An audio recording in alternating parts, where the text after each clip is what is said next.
coming at you live with my White Claw.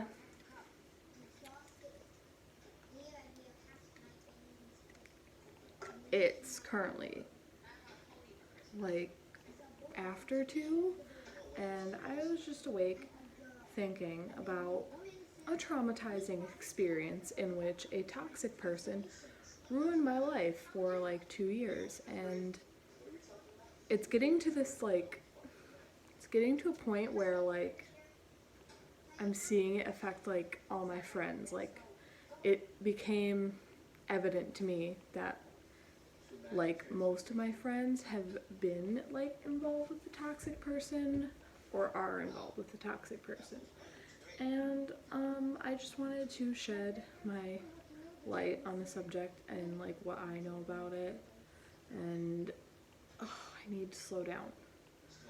My brain is just going wherever it wants to go.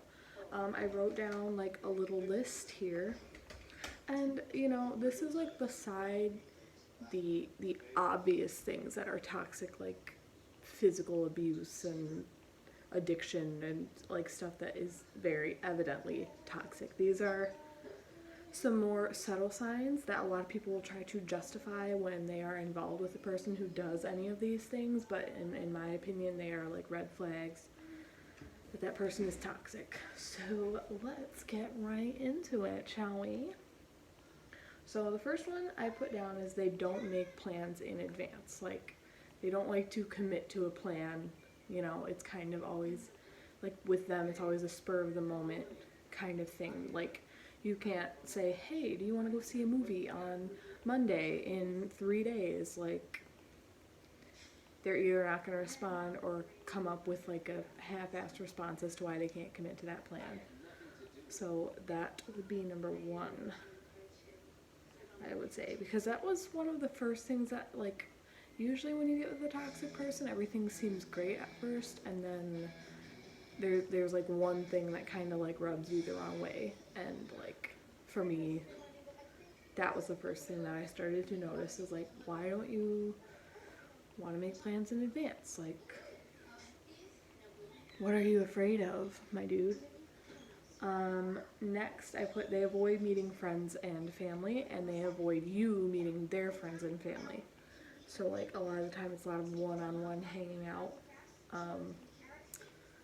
This might be obvious, but like they don't want to put the idea in your head that, even though the idea is already there, they don't want to plant a seed in your brain that anything is like remotely serious, because usually, you know, meeting someone's family would suggest that it's getting serious. So they will avoid doing that, and that way when they decide to cut ties with you, it's a nice even break, and your whole family isn't going to be like wondering about it because they never met that person, and it may not have seemed calculated at the time, but it was calculated. Third is, again, could be obvious, but you know, when you're in the situation, you justify these things and they manipulate it to make sense to you, but like from an outside perspective looking in, it is not cool, and that is that they don't like labels. So there's a ton of excuses for this. You know, a lot of the time the excuse has to do with them being like too damaged and whatnot. Also, I would like to throw in there that I am guilty of some of these, and I have definitely been a toxic person before, so just want to throw that in there. Okay. They mainly hit you up at night. This one is obvious, but some people, they don't realize that that's a red flag. And it, like, if they only, you know, for 2 years of my life I was with this guy, and basically every time he texted me it was like 3 in the morning, and I thought nothing of it. I was like, okay, this seems fine. Like, so, you know, it just goes right over your head. Similar to what I just said, the next thing I put is that everything is on their terms. So, you know, They're usually the deciding factor of when you hang out, where you hang out, and who you hang out with. It's all on their terms. So, say, you guys have been together for like a month and you start to notice the patterns that they don't like to hang out with you during the day. They don't like to make plans in advance. They don't like to meet your friends and family. Maybe you bend to those rules and you, for a change, text them at 3 a.m. see if they want to hang out. They might veer away from that because they don't want to give you any control over the situation. Bam. Next I put they always have excuses or things that are more important than you. Like an example would be, say this person is showing all these signs that I've mentioned before, the one I'm about to say now. Say they show all those signs. Say this person's like a musician. They make music. They might always try to tell you that their music is more important and their whole life is devoted to their music. When that might make sense to you, but in reality, and again, this is one I'm guilty of because I'm an artist. I've definitely pulled them. My art is like my main focus right now, but your talent and thing that you do doesn't mean you can't be a decent human being. And if that is more important to you and you are pursuing music and what have you, and that's like very important to you, I totally get that, but don't like string a person on, you know what I'm saying? So that would be my next one. I have 2 left. This one might be kind of obvious, but everything is your fault.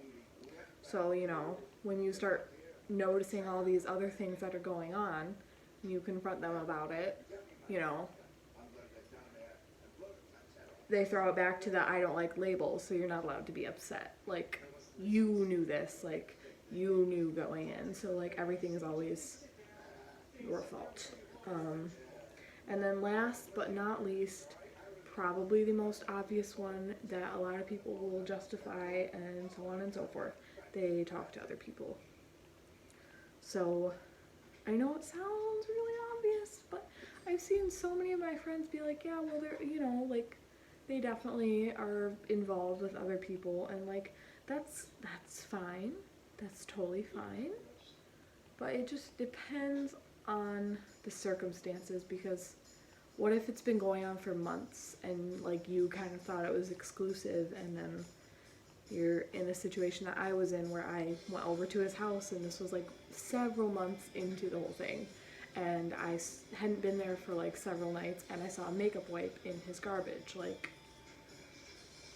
and then I confronted it and he made it my fault. So it all culminates into this really shitty thing that you put yourself through for a long time, and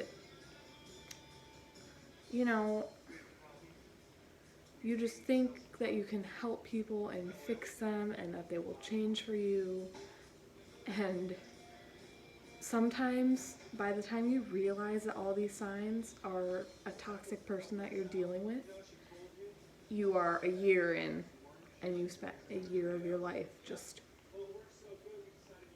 hacking away at that tree, and you realize that like the tree is this big and you've gone in like this much. You know what I mean? Like you're never gonna, you just don't have the strength left to keep going. But it's hard to give up because you've already spent so much time, and you feel like that one little thing might make all the difference, and then you waste another year of your life, and then you're like me, getting completely and utterly abandoned out of nowhere. So it's tricky. I'm not gonna go too much more into it. Maybe one day I'll like tell the whole story of my experience, but just wanted to drop some knowledge. There you go. She's dropped. She's there.